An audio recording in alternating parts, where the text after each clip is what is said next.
क्या करें? देखो, जो दिनचर्या बताई गई है वही तुम्हारी सिद्धि का हेतु है।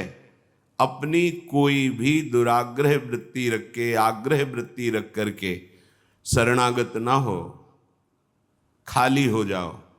जो भी तुम्हारे अंदर है वो समर्पण के भाव में, अब जो ही कहें करें हम सोई, आयस लिए चले निज दासी, मन क्रम वचन त्रिशुद्ध सकल मत, हम श्री हित हरिवंश उपासी। मन से, वचन से, कर्म से, शरीर की चेष्टाओं से शुद्ध, अर्थात जो उपदेश मिला उसके अनुसार चलना, उसके विपरीत चलना अशुद्ध है, उनके अनुकूल चलना शुद्ध है।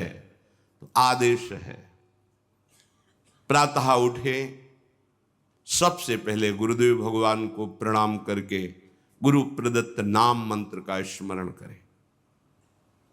फिर वृंदावन भूमि को प्रणाम करें, चाहे जहां हो, क्योंकि हमारा प्रेम धर्म धाम में विराजमान प्रिया प्रीतम के चरणार विंद का सेवा सुख है। सबसे पहले हम धाम को प्रणाम करते हैं। गुरुदेव की बात, धाम को प्रणाम किया, फिर अपनी दिनचर्या में नाम स्मरण करते हुए लगते हैं। जब स्नान कर ले, रज लगाते हैं, चरणामृत लेते हैं, तिलक रचना करते हैं, फिर दिनचर्या आगे की बढ़ती है। इतना शरीर सेवी मत बन जाओ कि हर समय खान पान का ही चिंतन केवल बना रहे, जिससे प्राणों का पोषण हो, शरीर स्वस्थ रहे। ऐसी दिनचर्या बनाओ, 2 बार, 1 बार, 3 बार, जितने में तुम्हारा प्राण पोषण होता है थोड़ा थोड़ा ले ले, पर वो भगवद अर्पित करके। सेवक जी महाराज कह रहे, इसीलिए उनकी बुद्धि कच्ची रहती है। बिना स्नान किए खाना पीना, या स्नान करके सीधे केवल भोजन अर्पित करने की बात ही नहीं मन में आई।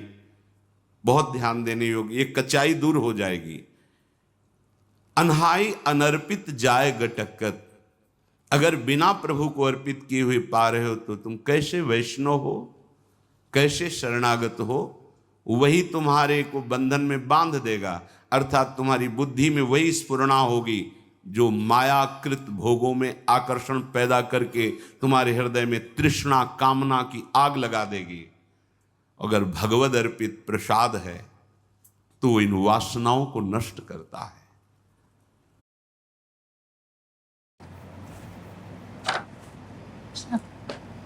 बस यही बोलना है, यही तुम्हारा है?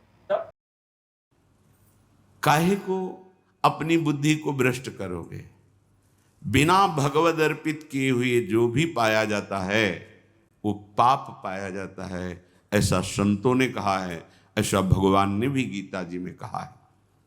कितना समय लगता है? बहुत सहज बात है, आपको बहुत जल्दी है। तो जो पदार्थ आपके हाथ में आया है पाने के लिए, आपके सामने है, एक क्षण शांत होइए, स्मरण कीजिए आराध्य देव का, भावना कीजिए कि हमारे हृदय में भी विराजमान है, और जय हो राधा वल्लभ लाल की जय हो, प्रभु पाइए, और बस पा लिए, हो गया। बहुत जल्दी है तो आप कहीं ऐसी जगह जहां छवि नहीं विराजमान, ठाकुर पास नहीं, ये उपाय कीजिए। अगर घर में है, बहुत जल्दी है, तो आप दृष्टि भोग लगा दीजिए। सामने गए, थाल दिखाई, 2-4 नाम लिए, प्रणाम किया, आ गए। समय है तो विराजमान करके पद गाया, भावना कर रहे प्रभु पा रहे, फिर आचमन कराया, फिर प्रसाद।